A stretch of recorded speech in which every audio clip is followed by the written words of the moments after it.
Hello दोस्तों, आप सभी का स्वागत करता हूं अपने यूट्यूब चैनल में। आज हम क्लास 7 का साइंस जियोग्राफी का सेकंड चैप्टर देखेंगे, हमारे पृथ्वी के अंदर। तो चलिए दोस्तों स्टार्ट करते हैं। हमारी पृथ्वी जो एक गतिशील ग्रह है, इसके अंदर एवं बाहर निरंतर परिवर्तन होता रहता है। तो पृथ्वी की आंतरिक संरचना दोस्तों ये दिखाई गई है। जैसे ये ऊपरी वाला भाग है स्थल मंडल, फिर उसके नीचे जाएंगे तो मेटल मिलेगा, क्रोड मेटल मिलेगा, बाह्य क्रोड मेटल मिलेगा, आंतरिक क्रोड मिलेगा। फिर दोस्तों पृथ्वी का आंतरिक भाग एक प्याज की तरह पृथ्वी के एक ऊपर एक संकेंद्रित परतों से बना होता। पृथ्वी की सतह की सबसे ऊपरी परत को परपट्टी कहते हैं। सबसे पतली परत होती है। यह महाद्वीपीय से 35 और समुद्र की सतह से 5 किलोमीटर तक है। महाद्वीपीय संहति मुख्य रूप से सिलिका और एल्युमिनियम से बनी होती है, जिसे Cl कहते हैं, और इसलिए इसे Cl कहते हैं। महासागर की परपट्टी सिलिका और मैग्नीशियम से बनी तो इसलिए सैम कहते हैं। और परपट्टी के ठीक नीचे मेटल होती है जो 2900 किलोमीटर की गहराई तक फैली होती है। इसके सबसे आंतरिक परत क्रोड कहलाता है। ठीक है दोस्तों, और फिर यहाँ पे ये दिया हुआ है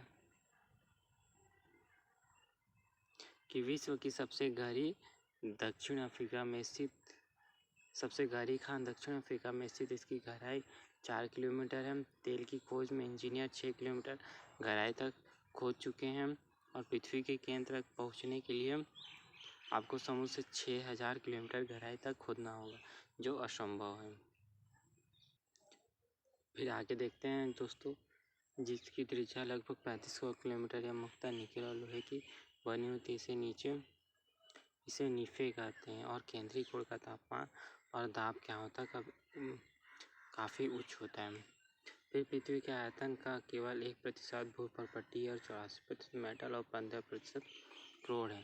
तो ये पृथ्वी के बारे में बताया गया है कि जो पृथ्वी की 1% है वो परपट्टी है, 84% मेटल है और 15% हिस्सा क्रोड है। पृथ्वी की त्रिज्या 6371 है, जिसकी त्रिज्या लगभग 35 किलोमीटर है। यह मुख्यतः निकेल और लोहे की बनी होती है। इसे निफे कहते हैं। केंद्रीय कोण का तापमान और दाब काफ़ी उच्च होता है। सेल और खनिज पृथ्वी की परपट्टी में अनेक प्रकार के सेलों से बनी होती है। जो पृथ्वी को परपट्टी बनाने में खनिज पदार्थों के किसी भी प्राकृतिक पिंड को सेल कहते हैं। सेल किसको कहते हैं? पृथ्वी की परपट्टी बनाने वाले खनिज पदार्थों को। जो खनिज पदार्थ है उससे प्राकृतिक पिंड को सेल कहते हैं। सेल क्या होते हैं? विभिन्न रंग, आकार और गठन की हो सकते हैं।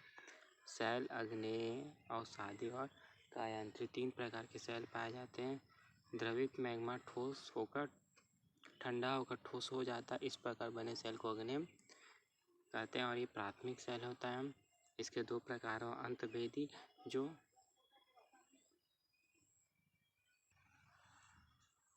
आप देखते हैं दोस्तों, अंतर्भेदी सेल और बहिर्भेदी सेल।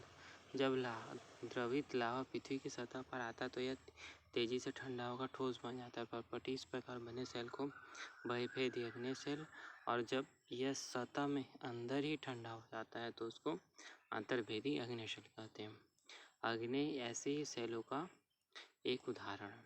ठीक है दोस्तों, फिर यहाँ पे देख लेते हैं, इसको देख लिए थे।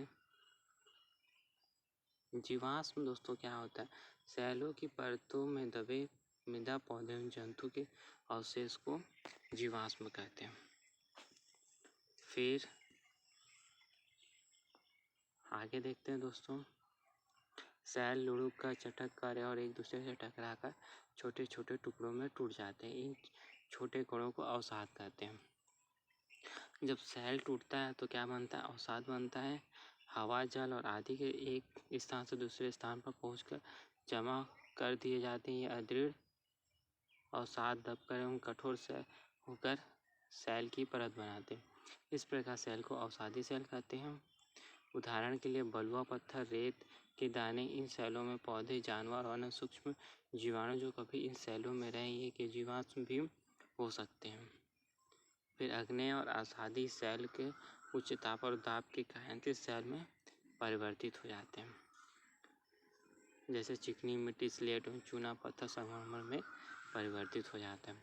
तो ये अवसादी सेल ये होता है दोस्तों। फिर कायन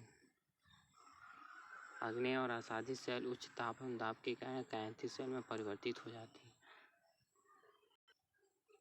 सेल हमारे लिए बहुत उपयोगी। कठोर सेलों का उपयोग सड़क बनाने में, घर और इमारत बनाने में किया जाता है। ये दोस्तों लाल किला लाल बलुआ पत्थर से और ताजमहल सफ़ेद संगमरमर से बना हुआ है। आपको जानकारी देखिए दोस्तों, ये क्या है, इसको हमको थोड़ा जानना जरूरी है। देखिए जैसे मैग्मा के पिघलने से क्या बनता है, अग्नि से अवसाद, अवसाद से अवसादी सेल, अवसादी सेल से कायंती सेल, कायंती सेल से फिर मैग्मा बनता है। जैसे दोस्तों दिया एक चक्रीय क्रम में एक दूसरे से परिवर्तित एक सेल दूसरे सेल में परिवर्तित हो, इस प्रकार के सेल को सेल चक्र कहते हैं। द्रवित मैग्मा ठंडा होकर अग्नेय सेल बन जाता है। ये अग्नेय सेल छोटे छोटे टुकड़े में टूटकर स्थानांतरित होकर अवसादी सेल, अग्नेय के जो छोटे छोटे टुकड़े हैं उससे अवसादी सेल, ताप और दाब के कारण अग्नेय और अवसादी सेल कायंतिक सेल में परिवर्तित हो और अधिक ताप और दाब के कारण कायंतिक सेल पुनः पिघलकर मैग्मा बन जाता है। यह द्रवित मैग्मा पुनः ठंडा होकर ठोस अग्नेय सेलों में परिवर्तित हो जाता है। ये क्या दिया हुआ है दोस्तों, सेल चक्र दिया हुआ है। फिर दोस्तों सेल विभिन्न खनिजों से बने हुए खनिज प्राकृतिक रूप में पाए जाते हैं। इसका भौतिक गुणधर्म एवं निश्चित रासायनिक मिश्रण होता है। खनिज मानव जाति के लिए महत्वपूर्ण है। कुछ का उपयोग तो जैसे हम कोयला, प्राकृतिक गैस, पेट्रोलियम, इसका उपयोग औषधि, उर्वरक और उद्योगों में किया जाता है, चाहे लोहा, एल्युमिनियम, सोना, यूरेनियम। ठीक है दोस्तों, ये हमारा फर्स्ट ये चैप्टर हमारा कंप्लीट होता है। धन्यवाद दोस्तों।